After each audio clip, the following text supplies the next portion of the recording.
Assalamualaikum warahmatullahi wabarakatuh. Bismillah, alhamdulillah, wassalatu wassalamu ala rasulillah wa ala alihi wa ashabihi wa mawalah, amma ba'du.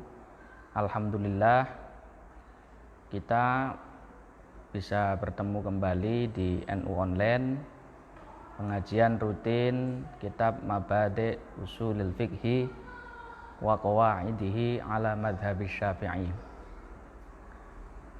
Pada kesempatan kali ini, tema yang akan kita bahas adalah al-ijtihad wal mujtahid, upaya maksimal mengetahui hukum-hukum syariat dan siapa saja orang-orang yang layak ataupun mumpuni untuk disebut sebagai mujtahid, penyampai hukum agama, penjelasan tentang hadis-hadis ataupun dalil-dalil Al-Quran, siapa saja yang berhak untuk menjadi juru bicaranya. Karena belakangan ini banyak sekali fenomena ustadz ataupun seorang tokoh yang secara serampangan memahami Quran hadis tidak dengan benar, tidak melalui metodologi ataupun kerangka berpikir sesuai yang dijelaskan oleh para ulama. Sesungguhnya berat sekali untuk menjadi seorang mujtahid, untuk menjadi pakar agama.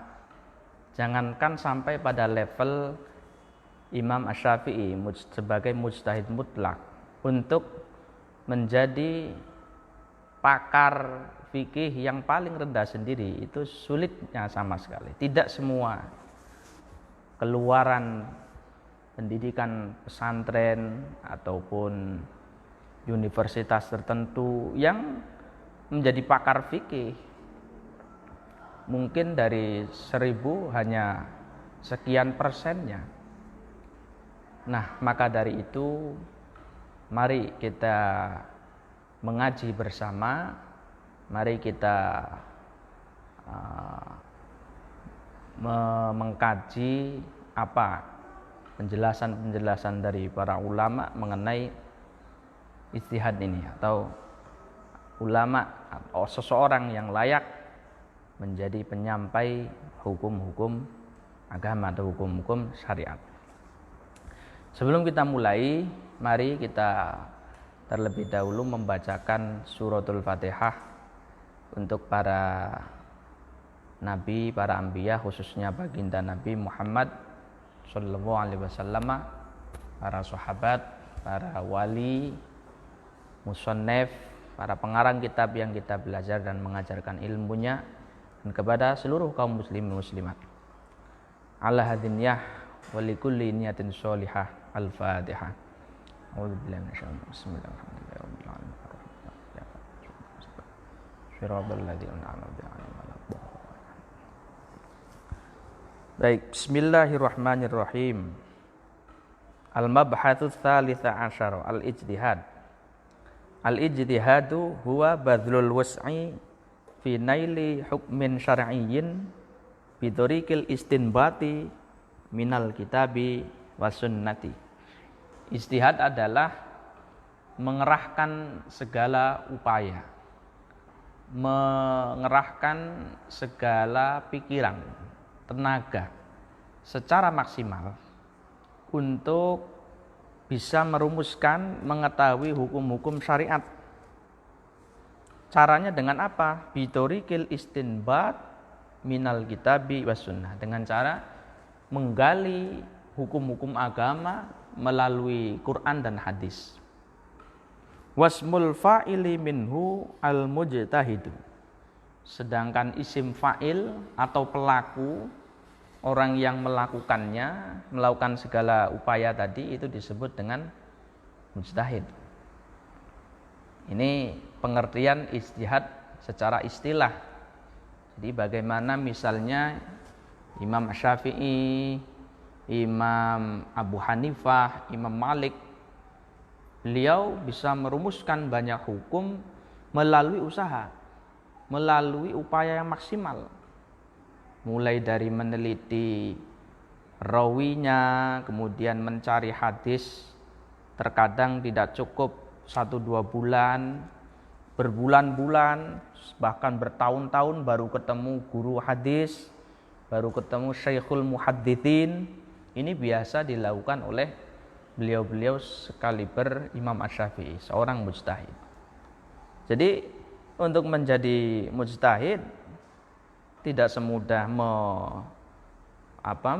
menggerakkan ataupun membalikkan telapak tangan, butuh kemampuan lebih, butuh konsistensi yang maksimal untuk bisa mengantarkan kepada tujuan.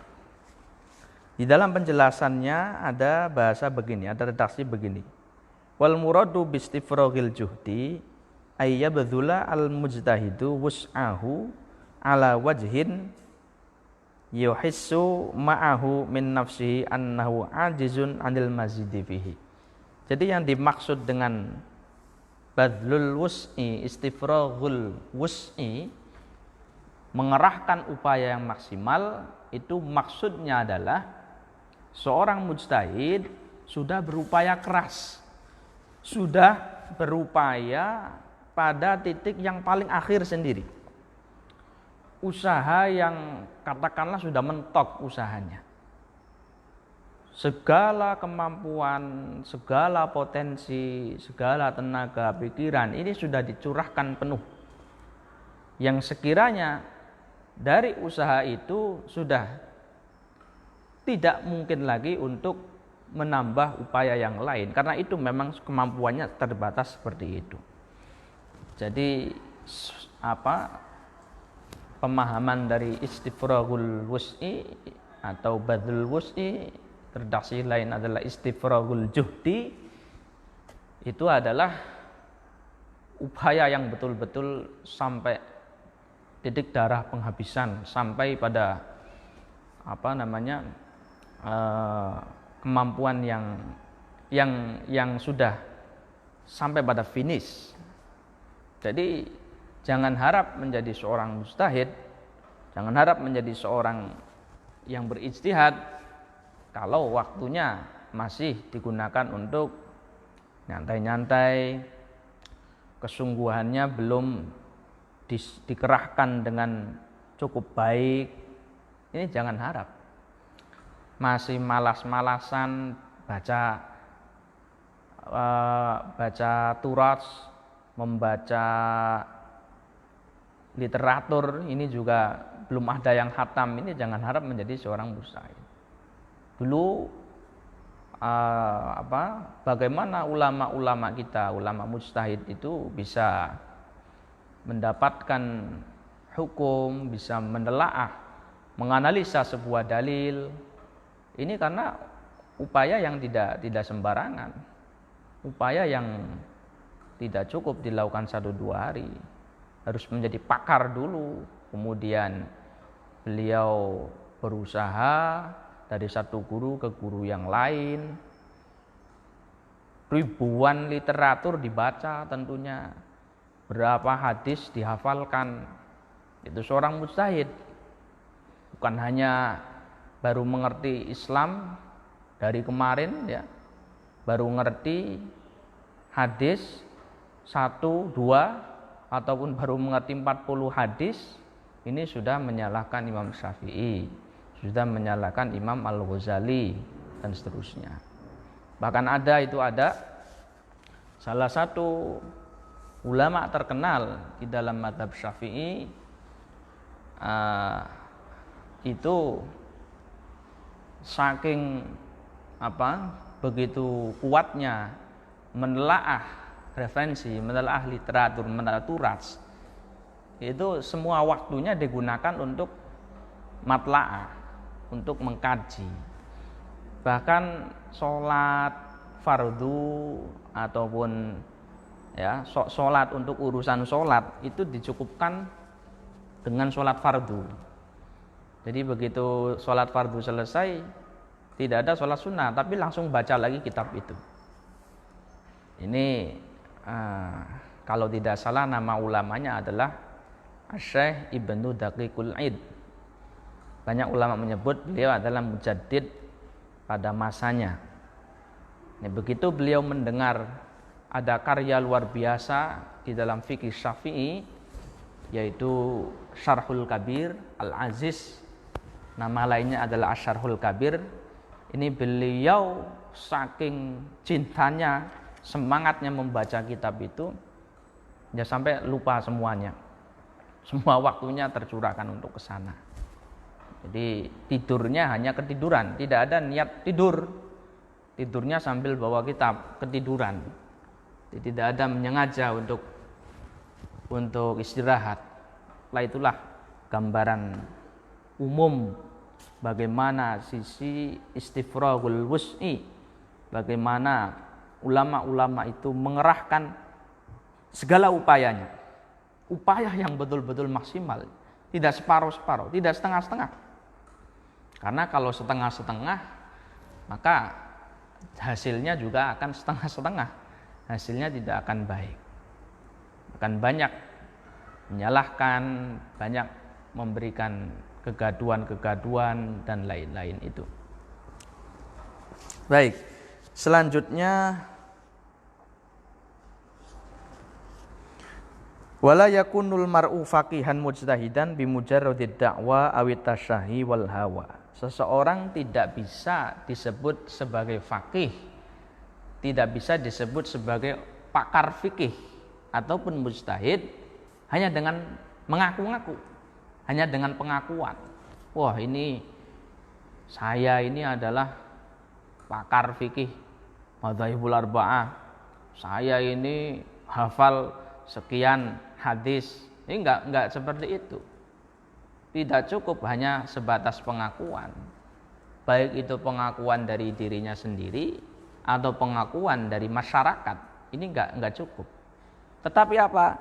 Wa inna ma yajibu an tatawaffara fihi syurutun la budda minha liyasila ila darajatil ijtihad. Tetapi di dalam sosok dirinya ini harus terpenuhi beberapa syarat, beberapa kriteria yang dengan ketentuan itu, kemampuan itu, dia bisa sampai kepada derajat ijtihad. Biha yatamayyazul mufti minal mustafti wal mujtahid minal muqallid. Dengan ketentuan atau syarat-syarat itu maka akan menjadi beda. Siapa itu mujtahid, siapa itu orang yang bertaklid, siapa itu mufti, orang yang layak disebut pemberi fatwa, dan siapa itu mustaftin atau orang yang menerima fatwa, orang yang meminta fatwa.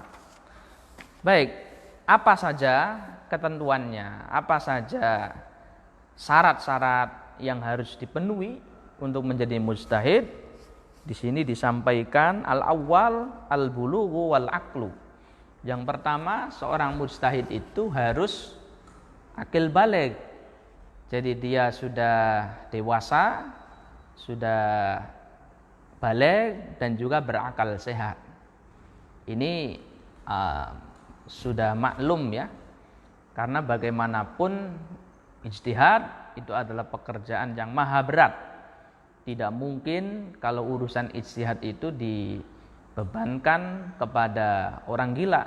Orang gila itu mau mengerti hal-hal yang remeh saja, untuk memahami obrolan biasa tidak bisa, apalagi untuk berijtihad. Demikian pula anak kecil. Ini meskipun misal ada ditemukan anak kecil yang belum dewasa memiliki kemampuan yang baik, memiliki kemampuan yang luar biasa, tetapi psikisnya, mentalitasnya, emosinya ini belum bisa ditahan, belum bisa mengendalikan, mengkondisikan dengan baik.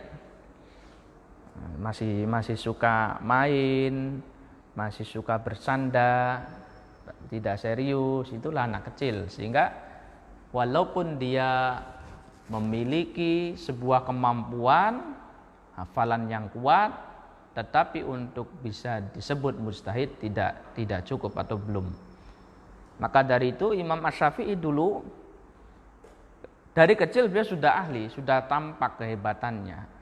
Umur 7 tahun sudah hafal Al-Quran, 10 tahun sudah hafal kitab Al-Muwatta hadis. Tetapi beliau baru diizinkan untuk berfatwa itu ketika usia 15, ketika beliau sudah dewasa, sudah balik. Nah ini yang kemudian ada syarat kenapa mujtahid harus balik, harus dewasa dulu. Nah ini li'anna sobiyya wa in balagha rutbatal ijtihad fatayassaru alaihi idrakul ahkam illa annahu la thiqata binadharihi. Meskipun anak kecil itu punya kemampuan hebat, punya syarat-syarat, punya sebuah sarana untuk berijtihad dan mampu untuk menganalisa, mengetahui hukum-hukum agama, tetapi belum dapat dijamin nazarnya, analisannya, pertimbangannya, maka dia harus balik dulu supaya dianggap ucapannya. Baik. Kemudian yang kedua, al-adalatu. Nah, adil yang dimaksud di sini adalah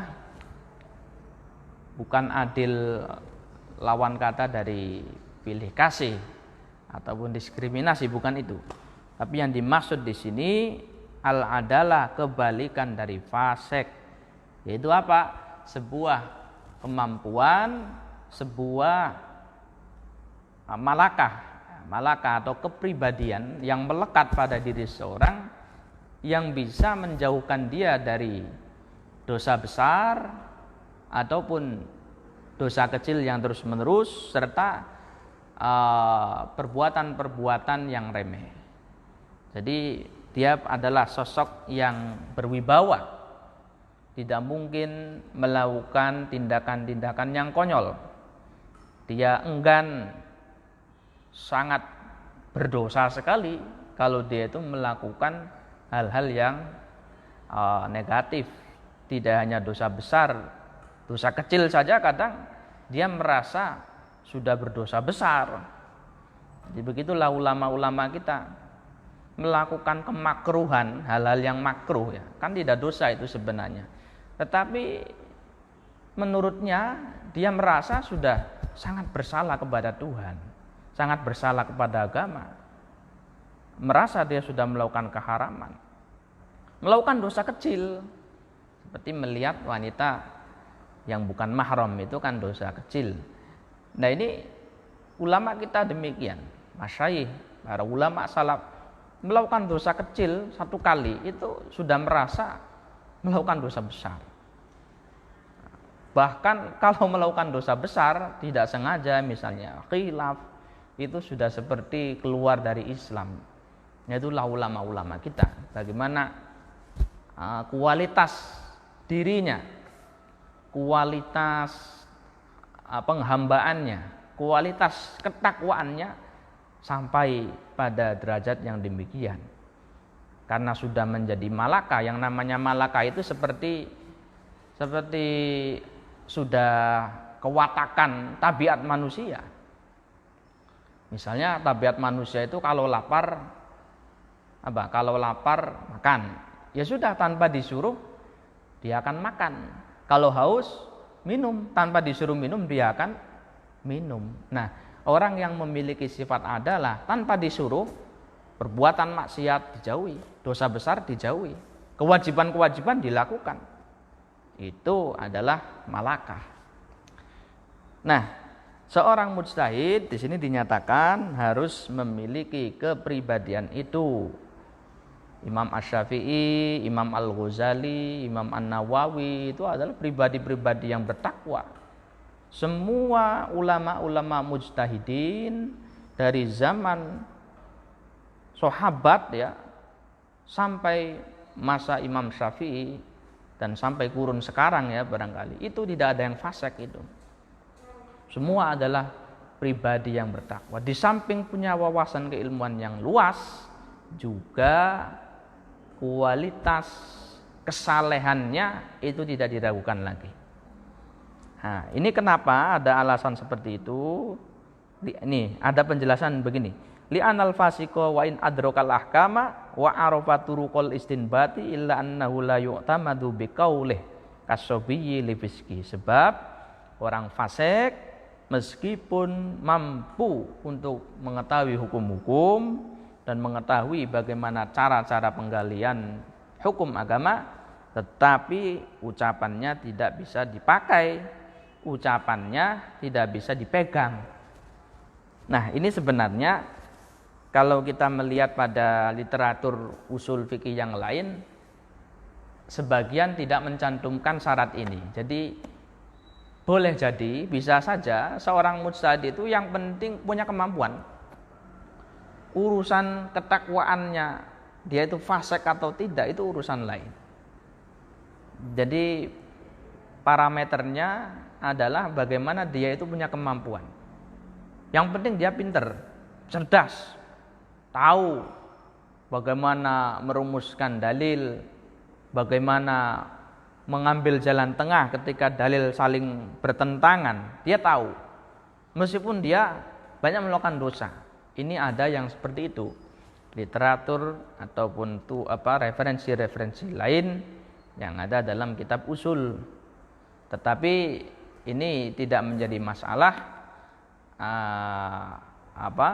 karena memang kenyataannya ada sebuah keterangan bahwa bisa saja agama itu kuat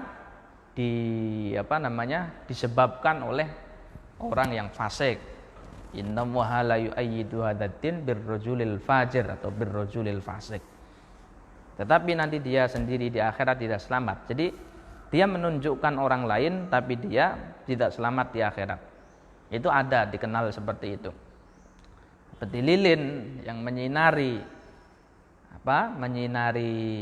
sekitarnya, tetapi dia sendiri yang habis, dia sendiri yang rusak. Ini pandangannya seperti itu. Nah, ini hanya teori saja. Tetapi kalau faktanya, kalau secara waqi'iyahnya, fatwanya, ulama-ulama kita itu gak ada yang fasik. Mujtahid, pengarang-pengarang kitab itu semua adalah orang soleh, orang wali-wali agung, kekasih-kasihnya Allah, yang tentunya tidak hanya ilmunya yang kita ambil, akan tapi juga keberkahan doanya, kemudian keikhlasannya, keteladannya itu bisa kita tiru. Baik, itu yang kedua. Kemudian yang ketiga, fiqhun nafsi. Fiqhun nafsi itu apa? Jadi, kemampuan mengetahui fikih, ya, fiqhun nafsi. Ini penjelasannya di belakang ini. Wa huwa allazi syaral fiqhu sajiyatan mulazimatan lahu wa malakatan qaimatan bihi yastati'u biwasitatiha istinbatul ahkami wa idrakaha. Fiqhun nafsi itu adalah orang yang faqihun nafsi, ya. Faqihun nafsi adalah seorang yang fikih itu sudah menjadi tabiatnya, sudah menjadi karakter pribadinya, yang melekat, yang tidak bisa dilepaskan dari orang itu. Dengan sekiranya kemampuan tersebut bisa membuat pribadi seorang tadi itu menjadi orang yang bisa merumuskan hukum-hukum agama. Jadi apapun masalahnya, apapun duduk persoalannya, maka mindset berpikirnya adalah dari sudut pandang fikih. Ini adalah faqihun nafsi. Qala Imamul Haramain wa huwa aifikun nafsi ra'su malil mujtahid wa la yata'atta kasbuhu. Fa in jubila al mujtahid ala dzalik fa huwal murad. Wa illa fala yata'atta tahsiluhu bi hifdzil kutub. Jadi bahkan Imam Haramain mengatakan kepakaran dalam fikih ini menjadi modal utama seorang mujtahid, karena dengan modal yang seperti ini maka seorang itu akan bisa menjadi penghafal hadis, kemudian penghafal Al-Quran, cerdasnya luar biasa. Ada lagi definisi yang menarik ya mengenai pengertian dari fiqhun nafsi atau faqihun nafsi. Faqihun nafsi itu begini. Alladzi ya'lamu tarafan min babil fiqhi bihaitsu yahtadi bihi ilal baqi. Jadi seseorang yang mengerti, menguasai satu bab utuh dalam fikih yang dengan penguasaannya itu bisa menunjukkan pada masalah-masalah yang lain. Jadi dia mengerti konsep-konsep hukum, misalnya dalam sholat, mubtilatus sholat misalnya. Salah satu item dalam bab sholat, hal-hal yang membatalkan sholat. Ini dia dikuasai betul. Mengenai dalil-dalilnya, kemudian masalah-masalahnya, ketika ada persoalan baru, ini bisa dijawab, bisa dikiaskan, bisa diilhakkan, maqasidus syariahnya dikuasai utuh di dalam bab itu. Maka apapun persoalannya, andai kata ada masalah-masalah baru, dia sudah menjawab. Dia sudah punya pondasi yang kokoh, punya penguasaan yang mumpuni, yang bisa menjawab seluruh masalah-masalah baru. Nah, ini namanya faqihun nafsi. Jadi tidak mudah ini untuk menjadi faqihun nafsi. Nah, sebab rata-rata orang itu bisa sering mengaji, sering mengkaji ya, sering menghadiri bahthul masail ataupun pertemuan-pertemuan ilmiah lainnya. Itu dia menguasai hanya saat majelisnya itu, sebelum pertemuan ataupun saat pertemuannya itu. Tetapi coba 1 tahun atau jangan jauh-jauh lah, 5 bulan berlalu tanpa dimatlaah kembali, itu sudah lupa. Nah, yang seperti itu bukan faqihun nafsi. Jadi kalau orang yang tampil hebat misalnya dalam sebuah seminar, tampil luar biasa dalam bahsul masail, pendapatnya ulama ini begini, dalilnya ini, hafal semua. Atau orang yang musabaqah misalnya, ada perlombaan uji kemampuan, luar biasa menghafal. Tetapi kalau itu belum bisa menjadi karakternya, ya bukan faqihun nafsi. Bukan. Nah, misalnya ya ini wajar sekali terjadi. Memang sulit untuk menjadi faqihun nafsi ya. Perlu adanya pengulang-ulangan yang terus. Bahkan kalau dalam kitab Ta'limul Muta'allim itu, kunci dari mengaji, belajar itu ya ada pada at-takrir wa takror ya, mengulang-ulangi materi yang disampaikan itu sampai betul-betul hafal di luar kepala, mengerti konsep-konsepnya, bagaimana bisa mengembangkannya, begitu.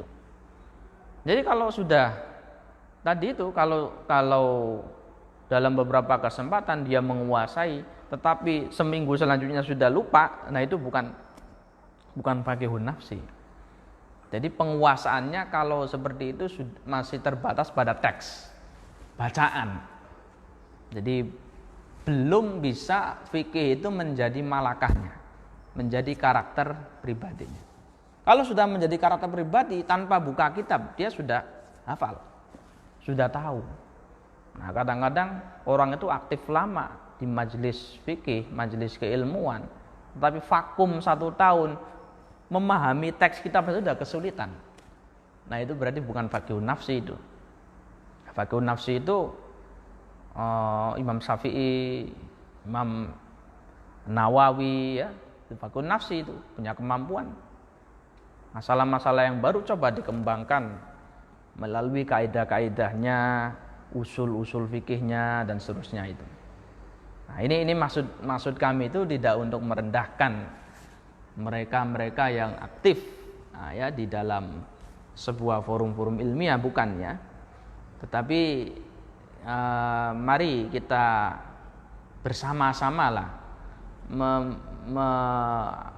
menghimpun kesadaran bahwa menjadi faqih itu sulitnya luar biasa. Orang yang bertahun-tahun mondok, aktif di Bahsul Masail, belum tentu menjadi faqihun nafsi. Ini maksudnya ini, titik tekannya di sini. Belum tentu menjadi seorang pakar fikih yang di luar kepala, pakar fikih yang sudah menjadi karakter tabiatnya. Belum tentu. Butuh berulang-ulang, kerja keras, tidak hanya 1-2 tahun, bertahun-tahun, bahkan puluhan tahun untuk menjadi faqihun nafsi.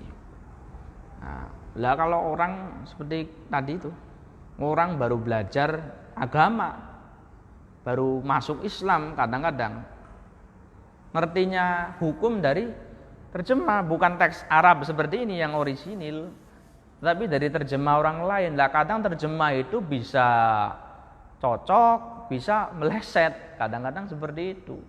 Karena ada di dalam lughatul Arabiyyah, teks Quran atau teks hadis itu beberapa hal yang tidak bisa diterjemahkan itu ada.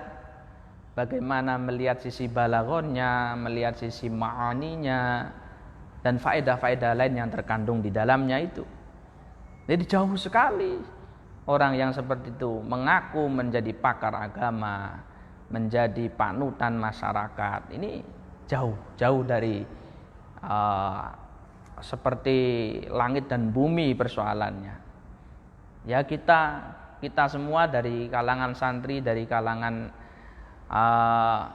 perguruan tinggi, dari aktivis, pengkaji, turas ulama, pengkaji fikih yang betul-betul maksimal, itu saja belum tentu untuk menjadi seorang pakar. Masih berjibaku, masih jatuh dan bangun. Bab sholat saja menguasai itu sudah luar biasa. Sudah mengkaji, nggak paham lagi, diulangi lagi, belum tentu bisa. Jadi sulit sekali, banyak sekali tantangan ataupun beberapa rintangan yang harus dilalui untuk menjadi faqihun nafsi. Baik. Kemudian nomor 4, al-ilmu bil Quran. Seorang mujtahid itu harus mengetahui Al-Quran. Li'annahu al-masdarut tashri'i al-awwal alladhi tastanidu ilaihi jami'ul masadir al-ukhra ma'annau aslul ahkam wa asasu ma'rifatil halal wal haram. Disyaratkan harus mengerti kitabullah, mengerti Al-Quran, karena Al-Quran itu adalah sumber utama dalam sebuah pensyariatan hukum, di dalam sebuah hukum-hukum agama.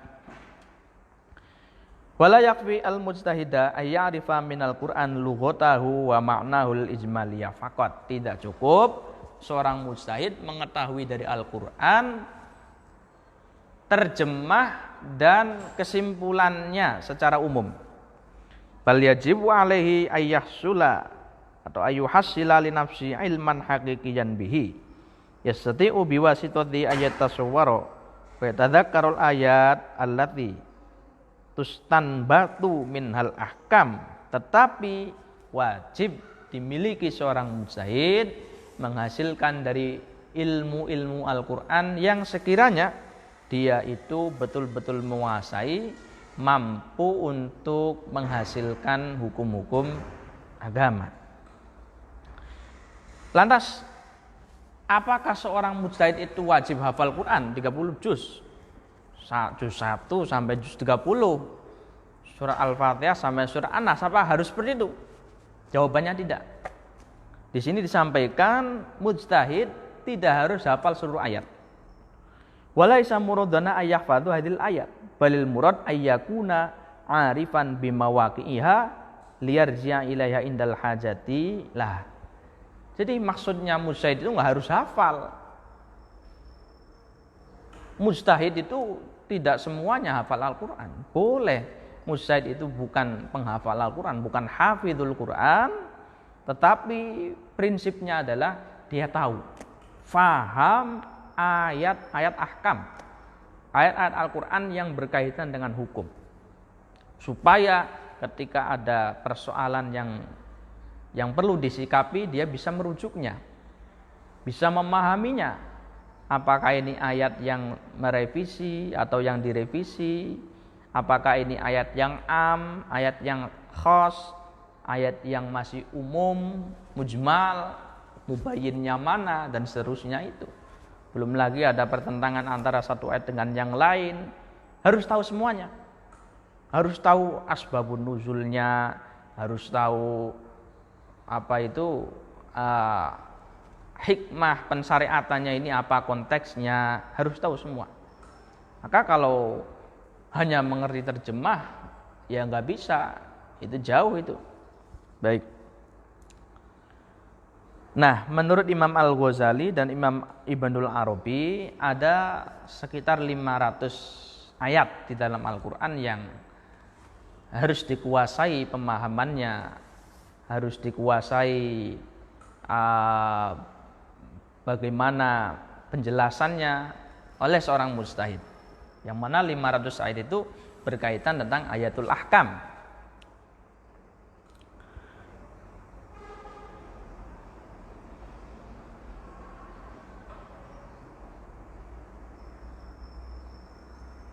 Nah, bahkan ada menarik ini, ada redaksi menarik di sini bahwa apa yang disampaikan Imam Ghazali ada sekitar 500 ayat berkaitan dengan ahkam itu hanya ayat-ayat yang memiliki dalalah sorihah, petunjuk yang jelas, petunjuk yang apa namanya, yang tidak perlu adanya sebuah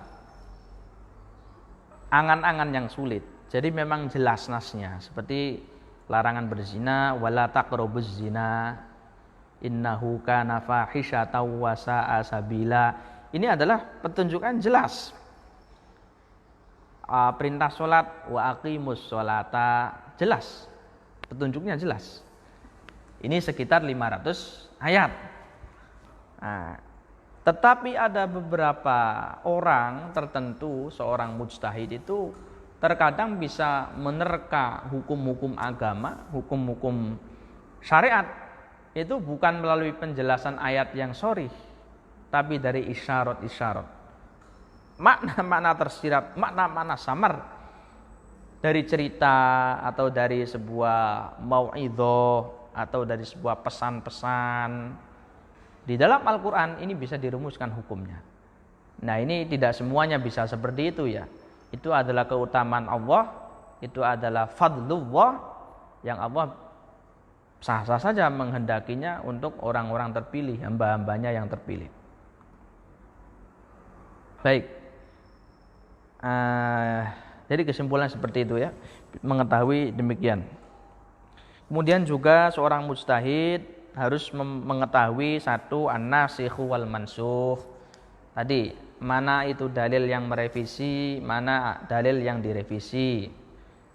Ya, seperti hadis Nabi Muhammad sholatnya menghadap Baitul Maqdis. Sholatnya tidak menghadap Ka'bah, tapi menghadap Baitul Maqdis. Ini hadis jelas, hadis sahih. Nah, tetapi kita harus tahu bahwa hadis itu ada masa berlakunya.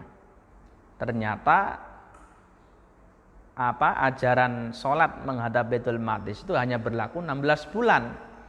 Ada dalil lain yang merevisi hukumnya, yaitu apa? Yaitu tentang kewajiban menghadap Ka'bah. Fawalli wajhaka syadrul masjidil haram. Maka hadapkanlah wajahmu ke arah Masjidil Haram. Ini.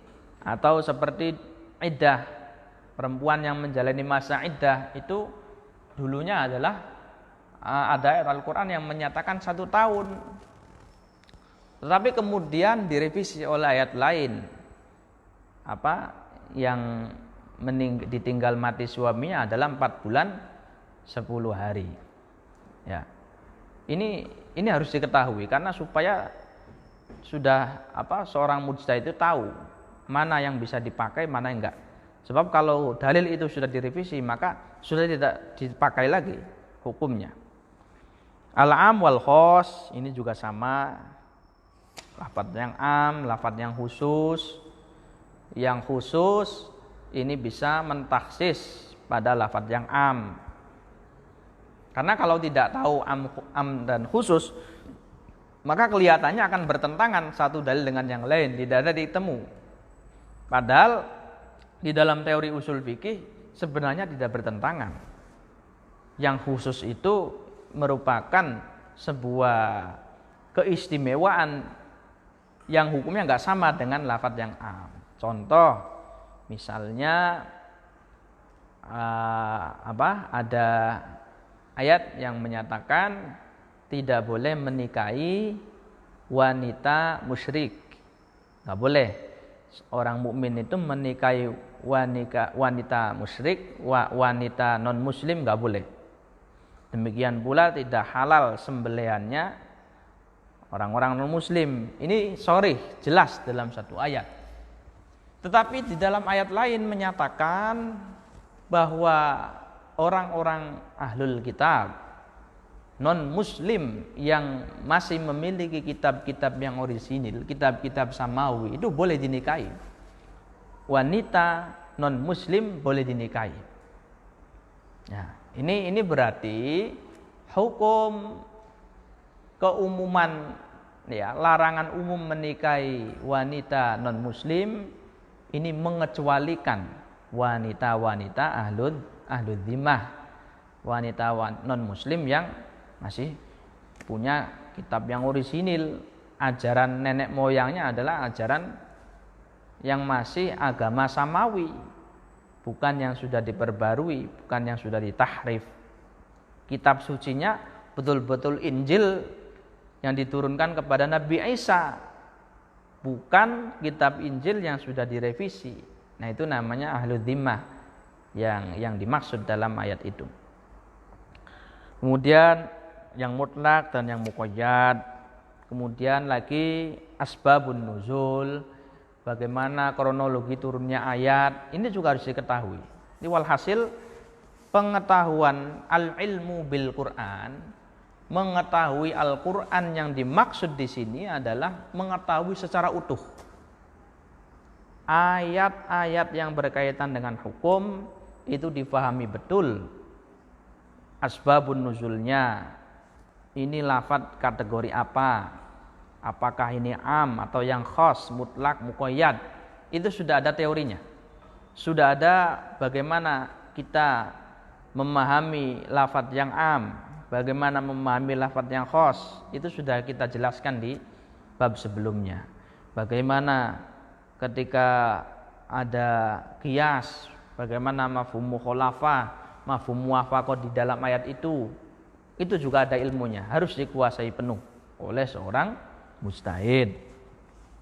Kemudian yang kedua, syarat selanjutnya ya adalah al-ilmu bisunnah, mengetahui hadis.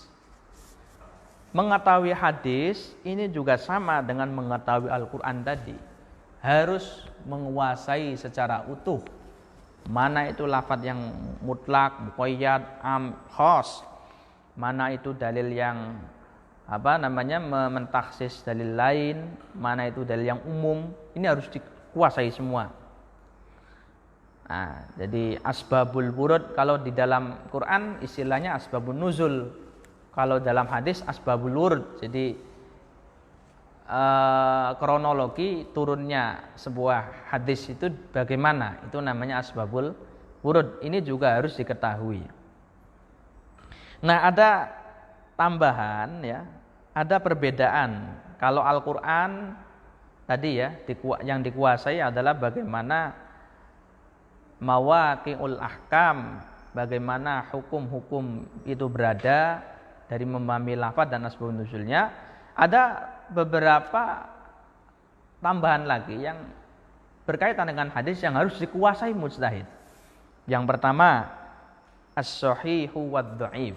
Mujtahid itu harus tahu mana hadis sahih, mana itu hadis dhaif. Hadis sahih itu rawinya harus adil, rawinya harus punya kemampuan hafalan yang kuat, ya, rawinya tidak terkena illat, ya, sanadnya harus mutasil, bertemu, ya, mata rantainya tidak terputus dari rawi sampai Rasulullah, itu hadis sahih. Kalau hadis dhaif, misalnya rawinya itu adalah rawi yang hafalannya lemah, atau rawinya tidak diketahui, majhul, atau rawinya fasik, rawinya rentan berbuat bohong, sering sekali berbohong. Lah ini hadis dhaif. Nah, seorang mujtahid harus tahu, sebab yang bisa dibuat mencetuskan halal haram hanya hadis sahih dan hadis hasan. Kalau hadis dhaif nggak bisa. Kemudian juga harus tahu at-tarikhu war rijal, harus tahu sejarah, harus tahu apa itu rijalul hadis, rawi-rawi hadis itu. Al-Bukhari, Muslim dapat dari mana, itu harus tahu. Al-asbabul jarhi wa ta'dil juga harus tahu apa yang menyebabkan seorang rawi itu tertolak, apa yang menyebabkan seorang rawi itu divonis sebagai orang yang adil, itu juga harus diketahui. Maka ada khazanah tersendiri di dalam karya ulama salaf itu, namanya ilmu atau fan rijalul hadis, Tabaqatur rijal, Tabaqatur ruwah, biografi, semacam ensiklopedia. Rawi dari mulai sahabat sampai dikarangnya kitab itu. Macam-macam, ada yang mengarang ulama abad ke-5, berarti ya rawi dari abad ke-5 sampai Rasulullah, dijelaskan kepribadiannya, dijelaskan sirah dzatiyahnya, dijelaskan biografinya, ini adalah orang yang terpercaya atau tidak, ini adalah gurunya siapa, muridnya siapa, dijelaskan di sana. Itu namanya kitab tentang rijalul hadis, ruwatul hadis, tabaqatur rijal. Nah, ulama mujtahid tahu semuanya itu, karena tidak mungkin mencetuskan sebuah hukum agama dari orang yang tidak terpercaya. Jadi untuk bisa membuat tendensi itu harus valid, data-datanya harus betul-betul bisa autentik, harus bisa dipertanggungjawabkan, tidak asal-asalan. Nah, ini kadang-kadang memutuskan sesuatu dari terjemah, dari sebuah kitab yang tidak tahu siapa pengarangnya, ini perlu dihindari itu. Harus yakin betul itu teksnya siapa, yang berbicara siapa, maka bisa dipertanggungjawabkan keputusannya. Kemudian juga harus mengetahui ini ma'rifatu masailil ijma', harus mengetahui beberapa masalah ijma'. Ini penting. Sebab apa? Sebab konsensus para ulama, ijma' ulama mujtahidin itu wajib diikuti. Tidak boleh mencetuskan pendapat baru yang menyalahi ijma'. Tidak boleh memberi sebuah kesimpulan hukum baru yang berbeda dengan ijma' konsensus ulama terdahulu. Jadi tidak ada ceritanya ulama-ulama mujtahid itu menyeberang ataupun melampaui batas-batas yang disepakati. Jadi sebegitu hebatnya ilmu seorang mujtahid, tetapi kalau hukum persoalan itu sudah disepakati generasi-generasi sebelumnya, maka dia tidak berani, tidak mungkin menggugatnya. Nah, maka dari itu pendapat-pendapat yang menyalahi dari ijma' ulama, dari kesepakatan ulama, nggak bisa dipakai. Yang sering melakukan itu misalnya Ibnu Hazm, Dawud Adz-Dzahiri, ini pendapat-pendapatnya banyak yang beberapa diantaranya menyalahi ijma' ulama. Atau di dalam bab tawassul ada ulama terkenal alim itu namanya Syekh Ibnu Taimiyah Al-Hambali. Ini juga mengingkari keramat wali, mengingkari kebolehan tawassul. Ya, ini adalah menyalahi ijma' ulama. Keramat wali tidak percaya beliau. Lah ini padahal ijma' ulama menyatakan ada karamatul auliya haqqun. Ini juga tidak bisa dipakai untuk persoalan itu. Jadi Rasulullah sendiri sudah menjamin bahwa kesepakatan ulama-ulama dari umatnya tidak akan sesat. As-sawadul a'zam, kelompok besar yang menyepakati sebuah persoalan, baik itu dalam akidah, baik itu di dalam hukum-hukum fikih ataupun hal-hal lain, harus diikuti. Rasulullah jelas mengatakan, la yajtami'u ummati ala dhalalah, tidak mungkin umatku itu bersepakat pada sebuah kesesatan. Nah, ini dari keterangan ini ulama menjelaskan bagaimana pentingnya kita itu memiliki guru. Jadi betapapun cerdasnya kemampuan seseorang, betapapun dia bisa hafal ribuan hadis, ribuan ayat, bagaimana ribuan kitab dihafal, tetapi kalau dia otodidak, tidak dibimbing oleh guru seniornya yang ilmunya itu turun-temurun sampai ke Rasulullah, maka dia itu rawan sekali untuk berbeda ataupun menyelisih dari ijma' ulama. Jadi kalau ada gurunya, kalau ada pembimbingnya, ada mursyidnya, maka dia nggak akan menyeberang. Jadi sebuah paham-paham yang melenceng, paham-paham yang yang berbeda dengan mayoritas, berbeda dengan ijma' ulama, itu karena dia tidak digurukan. Ilmu yang dia dapatkan tidak ada pembimbingnya. Ini bahaya sekali.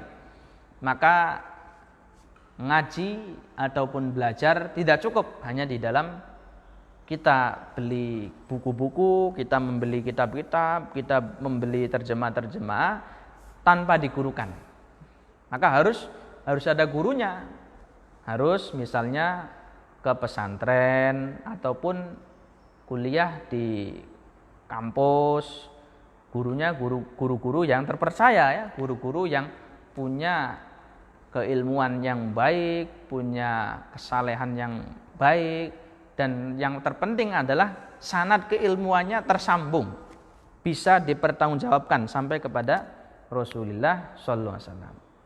Kenapa harus begitu? Ya tadi, kalau tidak demikian rawan sekali pikiran-pikirannya itu melampaui ijma' ulama.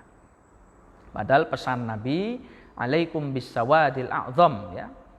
Kita itu menghadapi apapun, ya, di masa apapun, ya, kita harus mengikuti golongan mayoritas, atau bisa saja ijma' ulama itulah yang merupakan as-sawadul a'zam. Baik, itu dulu yang dapat kami sampaikan. Kita bisa lanjut di pertemuan berikutnya.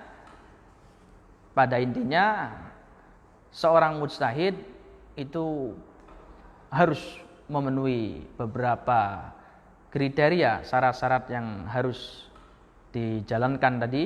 Tidak mudah ya bagi seorang untuk menjadi mujtahid. Tidak cukup hanya dengan pengakuan publik,